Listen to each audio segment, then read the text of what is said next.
கழுவுனதா? Sir புது class. அப்பனா நீ கழுவலடா, நீ கழுவுனியா? சார் இது புது கிளாஸ், கழுவுன கிளாஸ். அப்ப இது புது கிளாஸ் இல்ல, கரெக்டா? இவர் வந்து இந்த டம்ளர், இந்த டேபிள், இந்த கண்ணு இங்க என்ன இருக்கு? இந்த கண்ணு அங்கதானே இருக்கும்.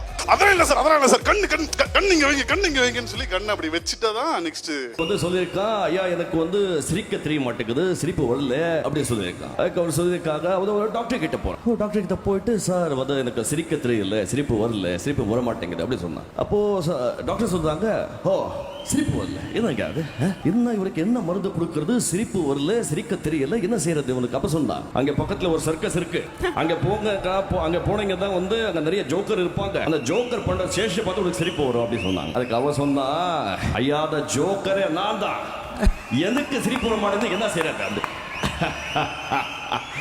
ஸோ உங்க வாழ்க்கையில சந்தோஷம் ரொம்ப முக்கியம். சந்தோஷம் ரொம்ப முக்கியம்.